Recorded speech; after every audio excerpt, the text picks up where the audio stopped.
Alright guys, so today I'm going to start by taking my old caster camber plates off, the stock Fox ones, and then I got these UPR ones, which I will unbox and lay out and show you here in a second. Alright guys, so here is what comes in the box for the UPR caster camber plates, and this is the instructions. So I'm going to take a look at them and see if I can't get them installed. The old the stock caster camber plates came out really easy. It's just 3 bolts, and then there was a rivet like here, but I actually didn't even have to drill it out or anything. I just kind of lifted up on this and it broke off, and so yeah, here we go. Hey guys, so I'm on a new day here. Still have to deal with my Rock Auto order because one of my front struts did not come with shims or the top nut. But today I went to the junkyard, got some parts, so I'll show you those, and then I got my caster camber plates loosely put on. I'll show you those, and then I'm gonna start reassembling my spindles with some new parts. So yeah, here we go. Today I went to the junkyard and I got lucky because these are Sportline springs off of the rear of a Mustang that was out at the junkyard. It was off of like a 2000, and these springs worked from 79 to 2004, and they are a Sportline just like my front ones. So, and I didn't have rear Sportlines, I just had these front ones. So that was an awesome find. And then I got this rear sway bar off of the same car. I need to lay under the rear of the notch and make sure that that's not going to be too wide, but I'm pretty sure it's the same. I got a brake block to replace the one that I broke. There's actually an 89 notch out at the junkyard, a 2.3 I think auto car, but it had been hit in both the front and the rear, so like the trunk section was folded up. Here just a minute ago, I loosely installed my caster camber plate. It's pretty simple. There's like a little 3-prong piece that goes up underneath. I don't know if you can see that right there. So you stick it under, it goes spacer, your like bushings or whatever, then your caster cambered plate, like your alignment plate or whatever, and then washer and nut, washer and bolt, and then there's a big stack up on your actual strut. Can't really see it here, maybe you can, but anyways, it goes big spacer,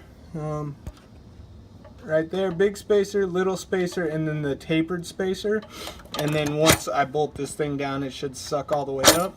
And then your 2 polyurethane bushings, one goes on the top side and one goes on the bottom side, and then washer and nut. I can't do the other side though right now because my strut on the other side didn't come with these spacers or the top nut. I don't know why. Whenever I got the struts, I got them like probably maybe 2 months ago. They've just kind of been sitting over here, but one of these little boxes was open and the strut was in there, but the little hardware baggie was not. So I gotta get a hold of Rock Auto and try to get that replaced. And then the other thing I'm going to work on doing right now is, here's my brakes set up for this side, but I'm going to replace this hub. I think it's this side. Yeah, this side has some torn up threads and stuff, and so I got my new hubs. I got actually one for each side, but basically, if I remember correctly, you just take this cap off. There's like a retaining bolt or nut, I think, and it might have a cotter key in it, or it might be like a castle nut, and then like a washer, and you just slide it off, or take them off and then slide the whole hub off, and slide the new one on.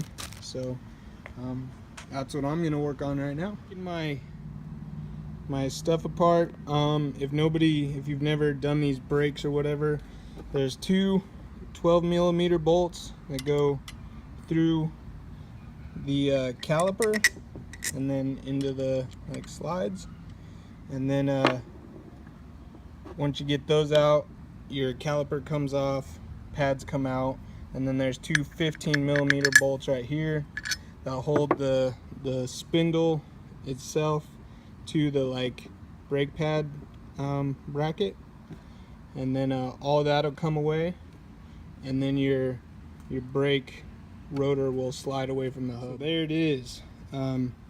Caliper, spindle, brake pad bracket, and then your rotor itself, and now all you're left with is just the spindle and the hub. So I'm going to pop this cap and take a look underneath. Alright guys, so I ran into another roadblock, as I do. I need a 36, I believe, millimeter socket to get that nut off, to take this hub off. And I don't have one, so I'm going to ask around and see if any of my buddies have one. But by the time I pack up and everything and get to that, I'm just going to want to go in and shower. So what I'm going to do, I just kind of set it up, that spindle up here loosely, and then I took my tie rod end off, and now I'm going to partially install this bump steer kit.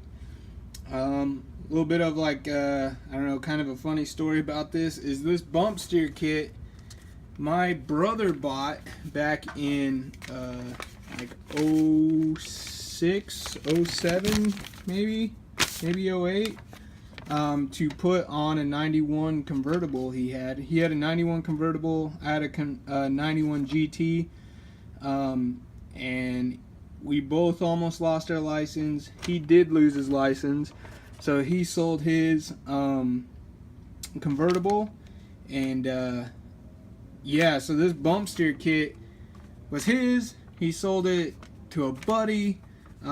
His buddy sold it to his brother, and it's just, and then I bought that buddy's car, and so this was in the car whenever I bought it, still in the package, but the package pretty much fell apart as I was trying to open it. But it is brand new. It's from UPR.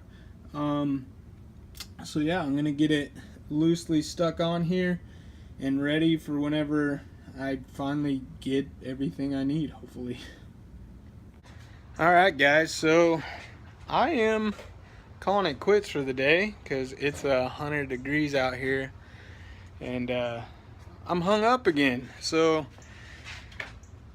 just so you guys know, there's a lot of YouTube videos out there that show cars that get to put together in a weekend and everything goes smooth and easy, and it's not always like that. So today my hang-ups are, one of my struts didn't come with the right hardware. I don't have a big enough socket to get my hub off. And then the other thing I ran into is on my bump steer kit, the studs, these guys here, don't really fit through the eyelet very good. So it took a little bit of persuasion and I got them to kind of go. So I think they're gonna be all right. But then the other thing is they coat these things in whatever this is, gosh, what do they call that? I can't remember. But anyways, it's coated in something. And I don't know if you can see down in there, but see where it's silver and then blue? That's about how far on these thread on before they hang up. So I got a tap and die set. Hopefully I have one big enough. I'm gonna run it down through there, get some of that stuff cleaned up, find a socket, hopefully get the right hardware for my struts, and then I guess I'll go back at it again. So far I think I've been at this suspension for 4 weekends now, but I guess it's just the name of the game. I did lay under the rear of the car. That rear sway bar will fit, so that'll go in hopefully smoothly, as long as my tubular control arms have a spot for them.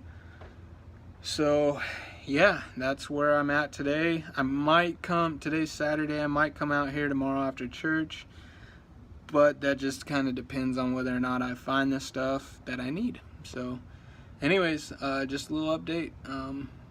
Thanks for liking, thanks for subscribing. We'll see you later.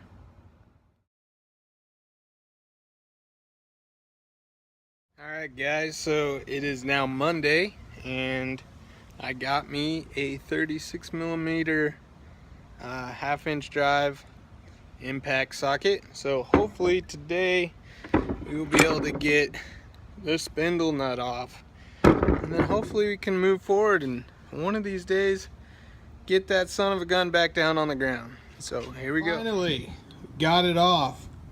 You can see here this was pretty torn up, so I'm glad I went ahead and replaced them. But there it is. So I'm gonna stick this on, bolt it down while it's light, and then I'll bolt the hub back on, the new one back on later. Alright guys, so I officially got one side back together. This is loosely put on. This is loosely put on. So I figured out why that stinking bump steer wouldn't work, and it didn't dawn on me until I was messing with trying to get it on. But I ordered, or that bump steer was for a 79 and 93, and I just recently put on a 95 Mustang rack, so that's why that wouldn't work. I also ordered some tie rod ends, but one, I don't know if I ordered them for a 93 or a 95, but I also can't find them, so that's just temporarily put on there until I get the new ones. This is temporarily put on here kind of loose just until I get the other side put on. But yeah, everything else is in place like it should be. New hubs on. I haven't hooked the brake lines back up yet, but that's just because I gotta find a screw to go into that bracket. And then everything's tight, everything's where it's supposed to be, brakes are back on. So yeah, that's one side.